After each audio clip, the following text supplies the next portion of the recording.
Jeremiah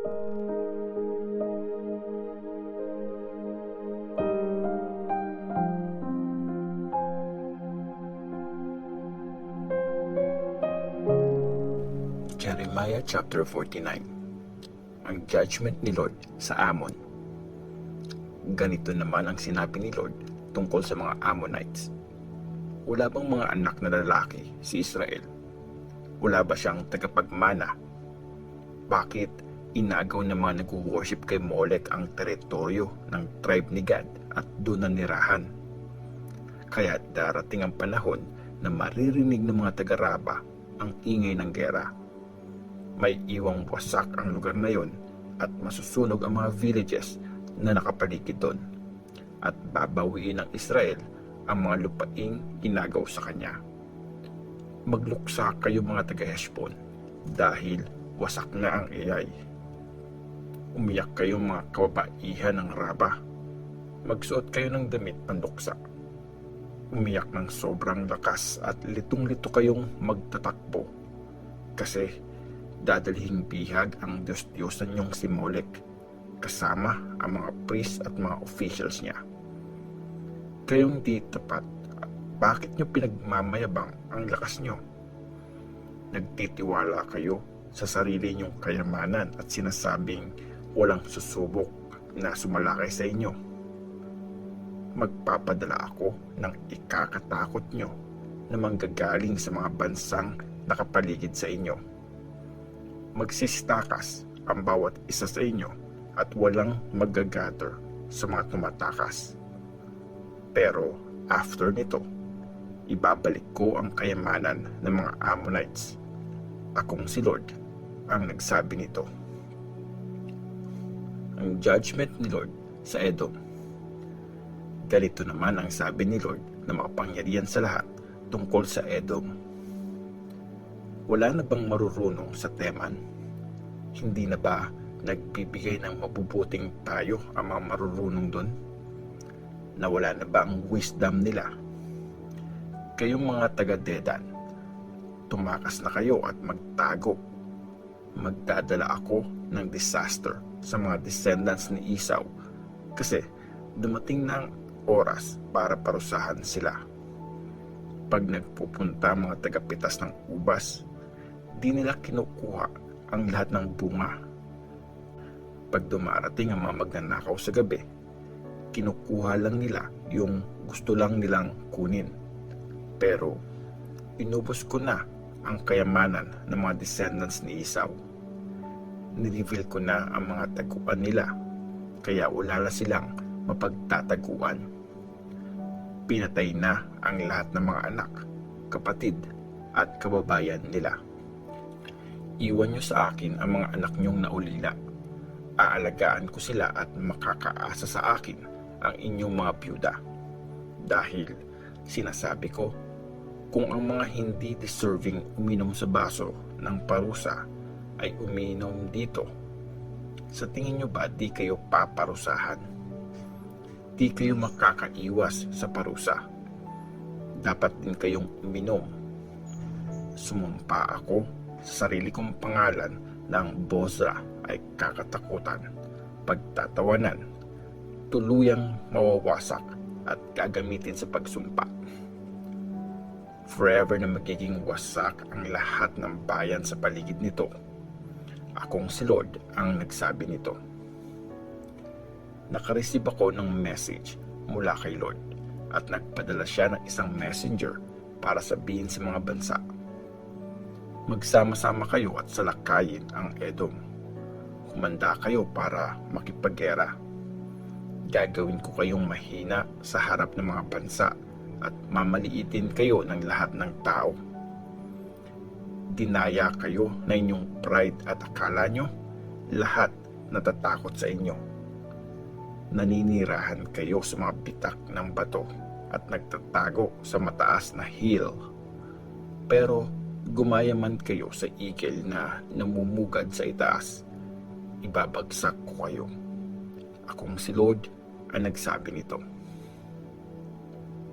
Sinabi pa ni Lord, magiging kakilakilabot ang Edom. Masisindak ang mga mapapadaan doon at lalaitin yun dahil sa mga disaster na nangyari doon. Mawawasak din ang Edom gaya ng nangyari sa Sodom at Gomora at sa mga katabing bansa nito. Wala nang maninirahan doon. Akong si Lord ay nagsabi nito. Tulad ng layon na galing sa gubat ng Jordan at papunta sa isang saganang pastulan, bigla kong susugurin ng Edom at magtatakbuhan palayo ang mga nandun. Ia-appoint ko roon ang taong gusto kong mag-lead sa kanila. Sino bang tulad ko? Sinong maghahamon sa akin? Sinong leader ang kaya kong harapin? Kaya pakinggan niyo ang plano ko laban sa Edom at ang mga balak ko laban sa mga taga-Teman. Sigurado, kakalad ka rin kahit ang mga maliliit na bata at matatakot ang lahat sa mangyayari sa kanila. Mayayanig ang mundo sa tindi ng pagbagsak ng Edom. Maririnig hanggang sa Red Sea ang malakas na pag-iyak ng mga nandun. Tingnan nyo, darating ang kalaban na simbilis ng eagle at ibubuka niya ang mga pakpak niya laban sa Bozrah. Sa araw na yon, mati-discourage ang mga sundalo ng Edom at matatakot sila gaya ng isang babaeng manganganak. Ang judgment ni Lord sa Damascus. Ganito naman ang sinabi ni Lord tungkol sa Damascus. Nag-aalala ang mga tao sa mga cities ng Hamath at Arpad dahil narinig nila ang bad news. Di sila mapakali dahil sa pag-aalala. Para silang dagat na di matahimik. Nanghina na at tumakas ang mga taga-Damascus dahil sa takot. Hirap na sila gaya ng isang babaeng manganganak. Wala nang nakatira sa sikat na city na sobrang saya noon. Kaya mabubuwal ang mga kabataang lalaki sa mga kalye ng city at mamamatay lahat ng mga sundalo niya sa araw na yun. Susunugin ko ang pader ng Damascus at ang mga palasyo ni King Ben-Hadad. Akong si Lord na makapangyarihan sa lahat ang nagsabi nito. Ang judgment sa tribe ng Kedar at city ng Hazor. Ganito naman ang sinabi ni Lord tungkol sa Kedar at sa mga kaharian ng Hazor na sinakop ni King Nebuchadnezzar ang Babylonia. Humanda kayo, salakayin nyo ang Kedar, patayin nyo ang mga naninirahan sa east, kunin nyo ang mga tents nila pati na ang mga alagang hayop, kunin nyo rin ang mga kurtina at lahat ng mga properties nila, pati mga camels. Sabihin nyo sa mga tao, may panganib sa paligid nyo. Tumakas na kayo at tumakbo. Kayong mga taga-Hazor, maghanap na kayo na mapagtataguan dahil may balak laban sa inyo si King Nebuchadnezzar ng Babylonia. May nabuo na siyang plano laban sa inyo. Bumangon kayo at salakayin ang bansang kampanteng namumuhay ng payapa na walang mga gates o mga kandado at nabubuhay mag-isa. Sasamsamin ang mga camels nila at ang mga alagang hayop. Ikakalat ko sa bawat sulok ang mga nagpagupit ng buhok nila. Dadalhin ko sa kanila ang disaster mula sa lahat ng direksyon. Forever na magiging isang desert ang Hazor at magiging tirahan na lang ng mga asong gubat. Wala nang taong dadayo o maninirahan doon. Akong si Lord ang nagsabi nito. Ang judgment ni Lord sa Elam. Sa simula ng paghahari ni Zedekiah sa Juda, sinabi ni Lord kay Prophet Jeremiah ang judgment tungkol sa Elam.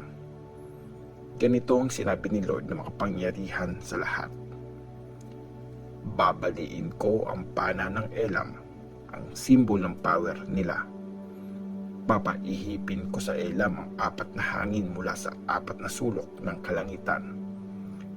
Ikakalat ko ang mga tao sa lahat ng direksyon at walang bansa ang hindi mapupuntahan ng mga pinalayas mula sa Elam. Sisindakin ko ang mga taga-Elam sa harap ng mga kalaban nila at sa harap ng mga gustong pumatay sa kanila. Papadalhan ko sila ng kapahamakan dahil sa sobrang galit ko. Ipapadala ko ang mga sundalo laban sa kanila hanggang sa mamatay silang lahat. At itatayo ko sa Elam ang aking trono matapos kong patayin ang hari at ang mga officials nila. Pero darating ang panahon na ibabalik ko ang kayamanan ng mga taga-Elam. Akong si Lord ang nagsabi nito.